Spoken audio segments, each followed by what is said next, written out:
पहली रोटी गाय माता रो अधिकार है और लास्ट वाली रोटी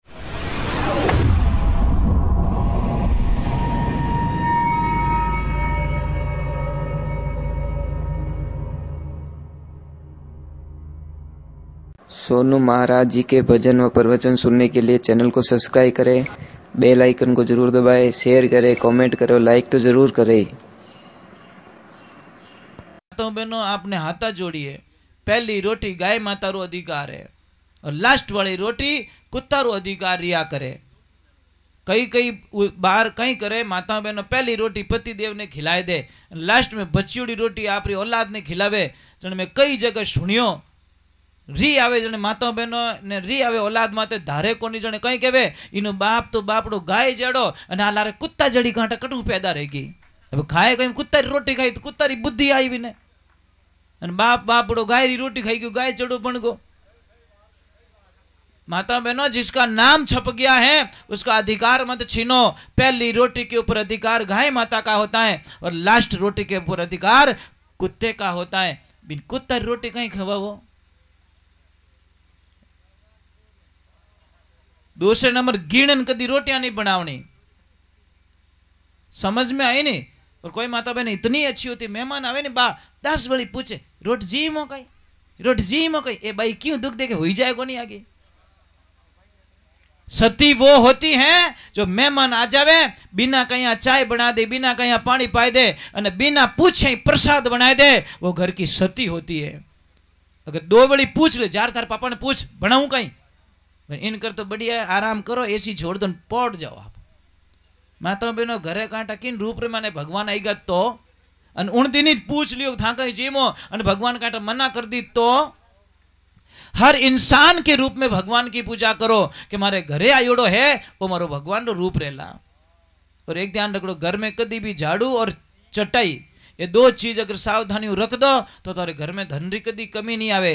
झाड़ू कहाँ रखना चाहिए और चटाई कहाँ रखनी चाहिए? झाड़ू और चटाई दोनों उत्तर और पश्चिम दिशा के बीच में जो कोना आता है वहां पे खड़ी रहनी चाहिए। झाड़ू खड़ा होना चाहिए और चटाई भी खड़ी। जो मेहमान आवे नहीं बात चटाई कभी बिस्तर साथ में नहीं रखनी, उसको फोल्ड करो, सीधी खड़ी कर दो कोने में। देखो आपके घर में कितनी बरकत होती है, कल्पना नहीं कर सकते। बात बहुत छोटी है, मजाक लगेगी फॉर्मल।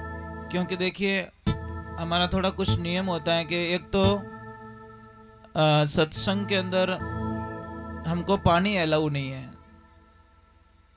जितनी देर सत्संग बैठता हूं ना मैं पानी नहीं पी सकता और नहीं मैं खड़ा हो सकता, जगह भी नहीं छोड़ सकूं, पग ही आगे पाछा नहीं कर सकूं, चेंज नहीं कर सकूं। जिस साधना में बैठ गया हूं वो ही साधना के अंदर मुझे आरती तक बैठना पड़ता है। ये आज का नहीं, ये 35 सालों का रिकॉर्ड है, आज का नहीं है। 35 वर्ष हो गए तो। और नहीं स्टेज पे कोई चाय अलाउ है, कम से कम स्टेज पे भी चाय अलाउ नहीं है।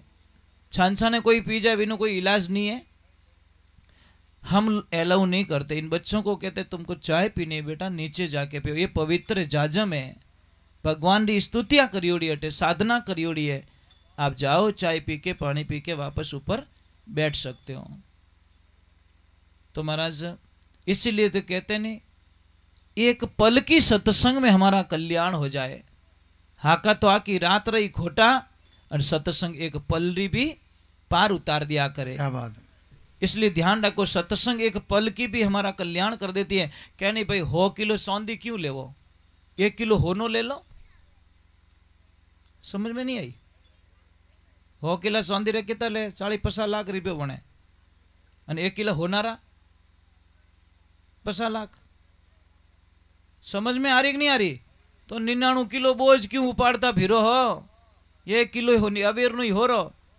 तो हाका आकी रात रही खोटा अने भजन तो एक ही कल्याण कर दे लागे जने। तो शबदरी लागी वेशो जाने गाफल कहीं जाने भाई, अरे राम के लाग लखन के लागी लागी सीता माई, हनुमान के जो ऐसी लागी कूद पड़ियो जल माई।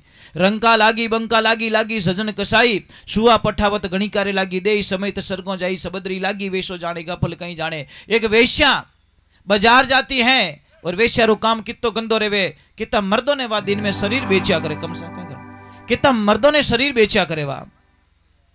तो महाराज एक दिन वो जाती हैं बाजार में, एक तोता पसंद आ जाता है। तोता बड़ा मीठा बोल रहा था। उसने वेश्या ने बोला, भैया तोता वाले भैया ये तोता मुझे दे दे। तो उसने बोला थोड़ा महंगा है कि महंगा है तो महंगा है, पर तोता मुझे पसंद आ गया। अब वो तोता कौन था? ऋषि मुनियों के आश्रम से पकड़ा हुआ जो राम कथा करता था। ऋषि मुनि कथा करते थे, वो कथा सुनता था और कथा करने सीख गया। अब तोते का नियम क्या? सुबह जल्दी उठना, प्रभात के टाइम ब्रह्म मुहूर्त में उठना और राम का नाम लेना, कथा करना। वेश्या को इतना मन लग गया कि तोते से आधा घंटा पहले उठ के स्नान भिजा करके रेडी होके तोते के सामने आके बैठ जाती कि कहीं कथा शुरू ना कर दे, कहीं कथा शुरू ना कर दे। ऐसी कथा में लीन हो गई, ऐसी कथा में लीन हो गई कि शरीर के साथ में भगवान के वैकुंठ धाम चली गई। एक वेश्या जो कितने मर्दों को शरीर बेच चुकी थी, वो वेश्या जो एक तोते की कथा सुनकर भगवान के वैकुंठ धाम शरीर के साथ में रंका लागी बंका लागी लागी सजन कसई सुआ पठावत गणिका लागी। गणिका के वे वेश्या ने देह समेत सर्गो जाई, देह के साथ में शरीर के साथ में भगवान के दरबार पहुंच गई। महाराज अब तो शरीर बिना जाऊं पर तो ही भलो ही है। ऐसा प्रेम हो गया भगवान से। और किने लागी रंका इन्हें, अरे और किने कि यूं सुल्तान भरतरी लागी राज छोड़ वन जाई। ध्रुव प्रहलाद गोपी चंद लागी नरसिंह मीरा जाई। सबदरी लागी वेसो जाने गफल कहीं जाने। प्रहलाद जी महाराज, ध्रुव जी महाराज, राजा भरतरी, प्रहलाद जी महाराज भगवान की भक्ति में इतने लीन हो गए। ध्रुव जी महाराज 4 साल की उम्र में भगवान की ऐसी भक्ति की कि भगवान ने आनो पड़ियो। और राजा भरतरी चले गए जंगल में। राजा भरतरी महाराज रानी पिंगला मेला में सुख पावे। भगवान की कैसी लीला रेवे जो राजा तो जोगी बन जावे, है ने। एक पल में राज छोड़िया, पल छोड़िया। अंत में कहवे ने राजा भरतरी बहुत एक सुंदर शब्द कहवे कि 12 वर्ष तक तपस्या करते करते नींद आ जाती राजा भरतरी को। एक झोंका आ जाता है तो उसी में राजा भरतरी को गुस्सा आ जाता है और नींद को कहते हैं कहवे भरतरी सुन मारी निंद्रा, या नहीं तेरा वासा, राज छोड़ में लिदी फकीरी अभी मने राम जी मिलन री आशा। तू अटकाई करे भाई, तू बीच में क्यों आवे? मारे और भगवान के बीच में तू नहीं आनी। इसलिए तो कहते नहीं, अरे वाह वाह रे है मौज फकीरा की, जो आनंद नहीं मिलता अमीरी में वो मिलता हमको फकीरी में। हमारे पास दौलत तो नहीं है, गाड़ी बंगले भी नहीं है, पर एक ऐसी दौलत है कि हम चला जाएंगे तो भी ये दौलत कभी खत्म होने वाली नहीं है। ये तो पक्का है महाराज। मैं इस दुनिया से शरीर मेरा चला जाएगा तो भी निज नाम के साथ में इस बेटे का नाम अमर रहेगा, इसमें कोई शंका नहीं है।